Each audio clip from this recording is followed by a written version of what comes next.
Welcome to the One Question Leadership Podcast. My name is Randall Richmond, and I'm the Director of Athletics here at Kent State University and a proud graduate of the NCAA Charles Wickham Leadership Institute. The Leadership Institute helped me refine who I was as a man well before focusing on who I was as an administrator. Within the program, I developed lifelong friendships, colleagues, and confidants to help me discover my true purpose in this profession, which is to be a transformational leader that has a positive impact on people's lives well beyond sports. And as the great orator Big Sean often says, the energy you give is what you manifest. Peace.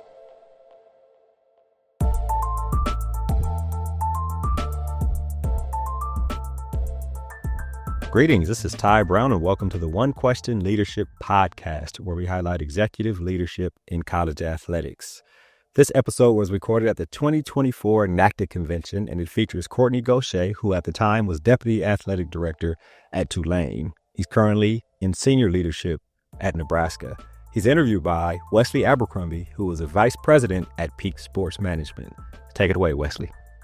What's going on, everyone? This is Wesley Abercrombie, Vice President for Peak Sports Management, filling in for Ty Brown at today's episode of One Question Leadership Podcast. Be sure to follow on Instagram and X. That's 1Q Leadership. Our guest today is Kortne Gosha. I've worked with you personally in previous institutions, and excited to have you. So, started off in operations. Now you're known as an expert capital projects, revenue generator. I could talk about that all day. Today's focus is going to be leadership. I'm excited to talk to you. So just my first question is, so now you're deputy athletic director. So when you come in and you're new into a position and you've got a staff that you're responsible for overseeing, that you didn't necessarily hire or bring on board, how do you come in and effectively lead and inspire your group that you inherit to buy into the vision of where you want to take the department? Well, great question. And Wesley, I really appreciate you having me. I would first say that I am no expert, right? I know just enough to be dangerous. But very good question. And I would say that when you're tapped or appointed to a position or selected as a candidate to hold a role in leadership, I think the first thing that you have to do is you have to learn how to be a great listener, and then evaluate opportunities, weaknesses, the strengths of the players that you have on your team, right? And I'm a firm believer, whether it's an AD job or a deputy AD job, everybody kind of gets this 90-day window. After 90 days, they're yours. They're not anybody else's. And so whether they were there that predate you, or they came in with you, after that 90-day mark. And so I think you have to evaluate talent and understand what categories they're in. Are they a rock star? Are they a rising star? Do they need some coaching and polishing and grooming?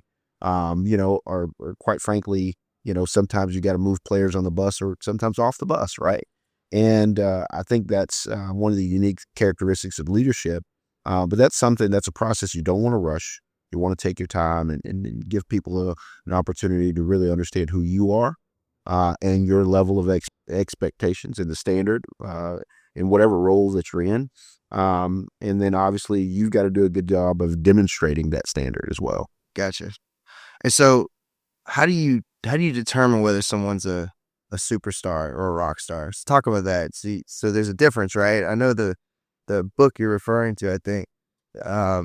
So what's the difference between a superstar and a rock star? So, I think that every organization has, people with different characteristics, right? And, I tell people all the time, I'll take a hungry person over a talented person any day, because that hungry person is going to work relentlessly to work on their craft and to become an expert in their space and to be really a life learner. I think those things are important. I tell people I strive to learn something new every day.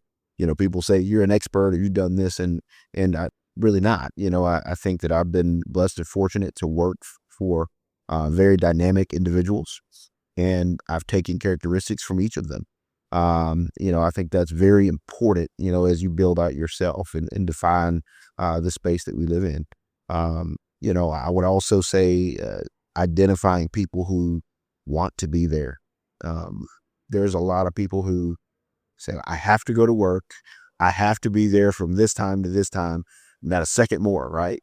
And, in some roles, in some capacities, that's an acceptable characteristic and all those type of things. And you want to make sure that you do have people that check the box. But I look for those people who go, beyond their job description, who are really engaged in the success of your organization, your department, those type of things. And so trying to find people who exemplify those types of characteristics is really, really important. And I think you can start to then see the difference between, team players and people who want more in this industry. You look for those people who strive to be in your seat. I tell people all the time that, as an athletic director or deputy athletic director, you want to have people in your staff that say, I want your job, right? And I personally enjoy sharing my experiences and in my craft with them, because I think it's no greater joy for an athletics director to really see that tree, or deputy AD, see their tree grow and to see people that have worked for them ascend to roles, far beyond, that we could have imagined. And so, for an example, when I started my career in equipment, and I have a number of students that worked for me who are now NFL equipment guys, head guys, and my graduate assistant at the time when I was at Middle Tennessee, now Larry Maples at Middle Tennessee, he's the number 2 and really overseeing all their capital and things of that nature. And so those type of things give me great joy. And I think that's one of the things, and that's part of my why and why I got in the industry. So a lot of people look at your role and they want to be in it, like you just mentioned. So you have a job that a lot of people want. You also have an interesting, going back to equipment, because there's a lot of people listening to this that if they want to be in your shoes, what's the best advice you could give them to get to where you've gotten? And talk a little bit about where you started, because I think it's unique. So I challenge people in the industry, be careful what you ask for. Yes, these jobs are phenomenal jobs. A lot of times, you're a high level decision maker. Things are shared with you sometimes that you've got to hold, for yourself. And then you've also got to not only understand the vision, you're responsible for executing in a lot of categories. And so, again, your hours aren't traditional. Your time, your schedules aren't traditional. Depending on what's happening. And I'll use this previous year. We had just completed an AD search. I was right in the middle of that thing, and obviously I did not get the job, but I kind of had to stay in my role and continue to do the things that made the organization successful. And so within maybe a week and a half, we're in a head football coaching search.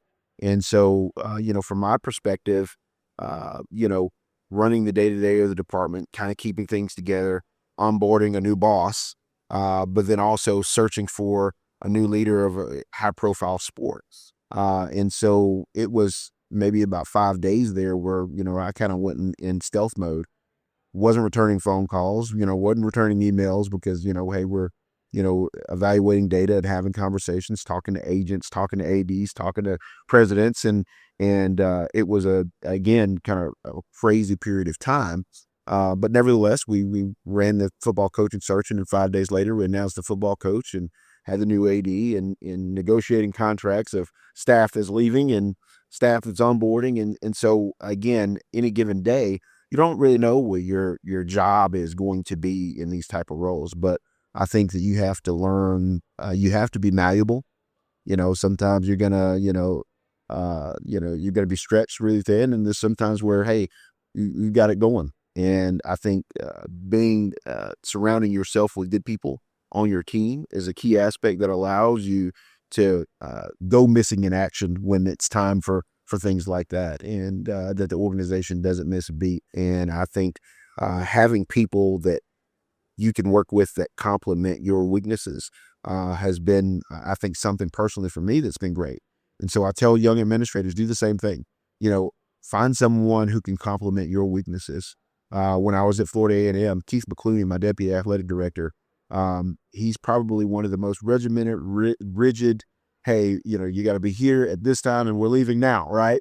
And you've got to have those type of people around you to make sure that the vision, the overall, approach that you're trying to demonstrate top down is effective leadership.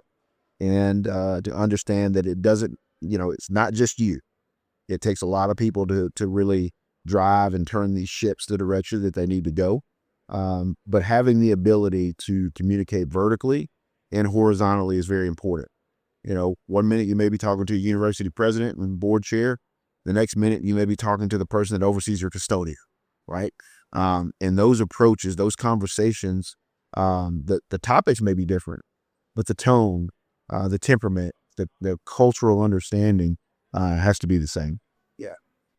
Okay, so you have some people that play to your weaknesses, you play to their strengths, and that collaboration is great. So how do you handle that, the other side of that, when maybe you step into the position and there's somebody who's just not getting on board with your vision or the department's vision? How do you handle that, and how do you try to inspire that person? Because when I've worked with you for a few years now, everyone, from my standpoint, I see around you, your relationship with them is phenomenal. So you obviously, I don't know if you know you're doing it, you probably do. You probably put a lot of effort into that, but you seem to be very intentional with those that either you report into you or you work with. And so, but what do you do with the ones that just aren't getting there? How do you handle that? We're a relationship oriented business, right? And so from my perspective, I think my career path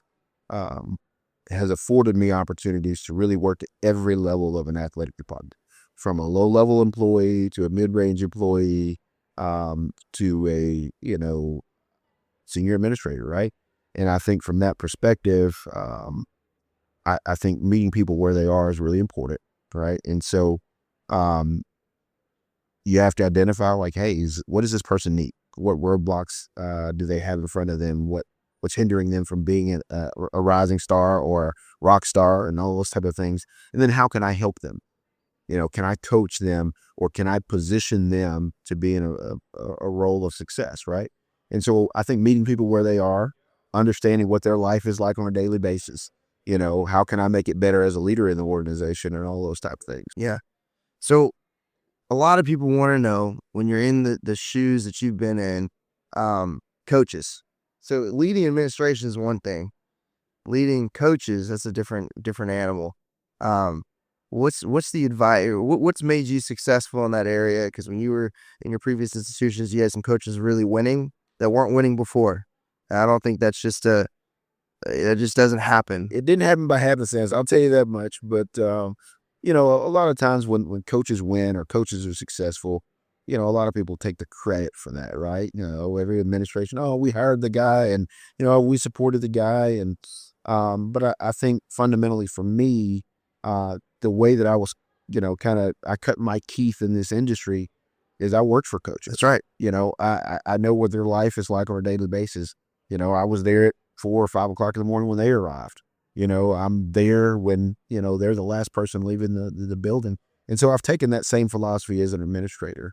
Now, I will be frank, I'm not there at 5 o'clock in the morning anymore, but typically I'm probably one of the last people that leave. And so the relationships that I've built with coaches is understanding, supporting them in their low moments. And so in their high moments is when they don't need you, right? They need you the most when they're struggling or when there's a challenge and those type of things. And being a listening ear and understanding, going to their staff meetings. I think one of the things that really moved Tulane's program, or football program in particular, was the fact that, hey, I'm in staff meetings every day. It's on my calendar. If I'm there, so I understand what's happening, who's going to class, who's not, who's injured. Is there something that we need to move? Is there a scheduling issue? All those type of things.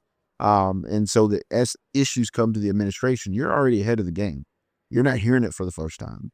And so I think that's very important. And so that's really been my key to being a part of successful programs. So most people, talk about players, coaches. I'm kind of I'm kind of a coach's administrator, right? And not to say that, I defend everything that coaches do, but I understand their life, right? And I think as an administrator, it's our job to properly resource, coach, and develop coaches in subcategories to be elite and to be successful as well. So it seems like the key, intentionality. It's you're very intentional. You get to know, whoever it is that are relying on you. You're getting to know them. And when they know that, they know you're trying to do that, and they see it. They know that you have their back. They're going to work harder for you. Yeah, 100%. It's alignment, in the short term, it's alignment, right? And we talk about that sometimes with university presidents, but the alignment goes all the way down to the coaches, the assistant coaches, the support staff. And when you get everybody on the same page, it's really, really a powerful tool. And so when you have success, you're not surprised because the alignment's there from top down. So I would say I may be an expert in trying to develop alignment. And it's a moving target. It's something that, you don't just do it today and think that you have it. Because I've been in situations where it quickly changes. And so, it keeps you on your toes as an administrator. And that's one of the things I tell young people: be careful what you ask for, right? Because you sit in this seat and that's what it comes with. You're on your toes. You're constantly trying to develop alignment. So how do you get alignment within the different coaches? So, every coach, it eventually you come in, they know, okay, Kortne's got my back. He wants us to be successful. But then at the same time, they're looking at, okay, football's getting this, basketball's getting this. Why am I not getting this? How do you balance the dynamic there of kind of teams looking at each other going, why is this person getting that? Why is this person getting that? Well, I think one of the dynamics that you have to be very open and honest, right? Because, it's a quote that talks about, again, the theory of comparison is like a thief of joy, Thief of right? joy. Yeah, right. And it really is. And so I use that with coaches to say, hey, tell me your problems, right? Let's understand what your needs are and how we can address those. Your needs are not going to be the same as these needs because it's a different animal. The rules are different, right? The expectations are also different. And so, we talk about it, hey, the football coach loses a game and loses a conference championship. It's a whole lot different than the sailing coach. All right. And so the magnitude of the pressure, but also the needs, I don't want to diminish necessarily the needs of either program, right? They're just different. And so again, my good friend Graham Neff uses this analogy all the time. And I try to lead that way. As a sport administrator, sometimes it's not necessarily the distant mountain that every coach thinks you need to move.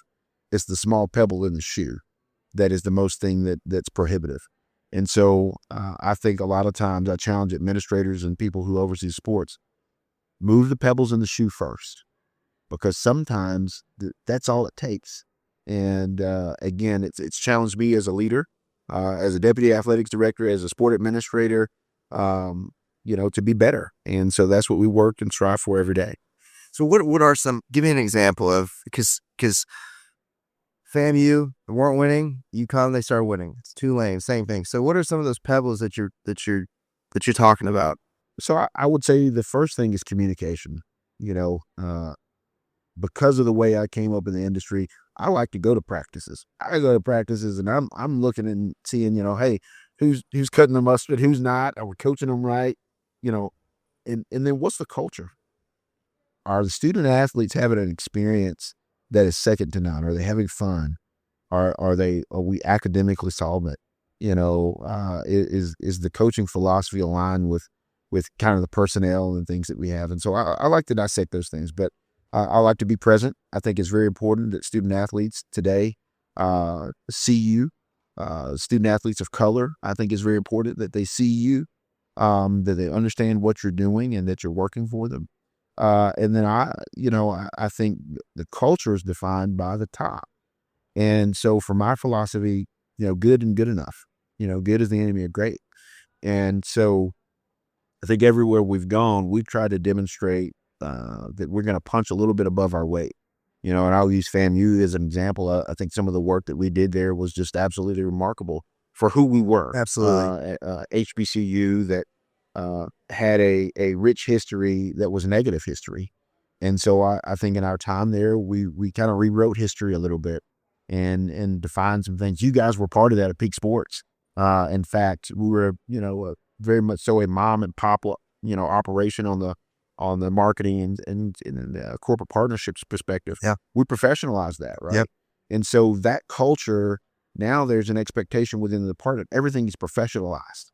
There, being on time, being dressed to, there's an expectation to have follow-up meetings and open communication, and then expectation that we want to be better than everybody else in our conference, in our league. And we want to be a national brand. We did that there. And so I think leading that way, as if you want to be elite, but it starts with the top. And I think defining culture is a big piece of that, because when you get everybody rolling in the same direction, these engines that we call athletic departments can be special. They can be unique. And the moments that they can create for an institution, whether that be alumni or donors, I'll never forget when we walked into AT&T Stadium. For forever, people, Tulane didn't have fans, nobody goes, and with 55,000 people in AT&T Stadium, and it was a watershed moment for our institution, our board, our president, everybody to understand that this is a special moment, but it defined our institution and really, I think, galvanized the academic core like never before, focused on athletic interests, which probably hadn't been around for 80 years. And so to be a part of that and that catalyst and to support that team and those coaches and this administration in that way was probably one of the most exciting moments of my tenure. Yeah. I think the takeaway here is setting expectations for any leaders out there listening. What are the expectations, setting the vision, and then telling people how they're a part of that vision, how without them, we can't get towards it. If you don't have that intentionality, if you don't get to know them, if you don't have those conversations, that can't happen. And those are kind of those pebbles you talked about. And all of a sudden, when that vision's set and people know, okay, this is how I can help. This is how I'm part of it. This is how I'm one of those oars in that boat. That's when you get everybody rowing in the same direction. Absolutely. And I think, to your point as well, a lot of times, we chase titles in this industry, and, I'm the deputy AD or senior associate, and those don't matter anymore. This is what I tell people: you can either lead or you can't. And I think right now we're in an inflection point in our industry where people are being challenged to lead. And regardless of your title, regardless if you're, the entry-level employee or, again, vice president, director of athletics, I think it's incumbent that you show and demonstrate your abilities to do so and to motivate people and to inspire people to do the work in this industry. We have a responsibility to the young people that we serve, right? And that is to, one, educate them, and to create a transformational student athletic experience, the second to none, graduate them. And I think right now, again, challenging people to be leaders in spaces, because they're needed. Our industry is going through a unique evolution right now. And so I challenge people to step up and be leaders. We get paid to hit the curveball. And so, and trust me, there's a many that have been thrown right now. But stepping up and being a leader, regardless of what your title is, I don't chase titles anymore. I chase mission. I chase meaningful responsibility. And then quite frankly, to be a part of a good team. I think those things are critically important in today's age of college athletics. Yeah, that's great. So leaders listen, I think, like Kortne said, just because you have a certain title is not going to earn the respect of your group. It's not going to get people motivated. It's not going to inspire them. The only way to do that is through your actions, and that takes intentionality. You owe your people an obligation. And it's going to be really hard to be successful in this industry if whoever you're responsible for isn't working for you the same way you're working for them. And so this is a really, really good conversation. No, appreciate it, Wesley. Thank you much for having me. Kortne, Gosha, well, I appreciate it, man. It's good catching up.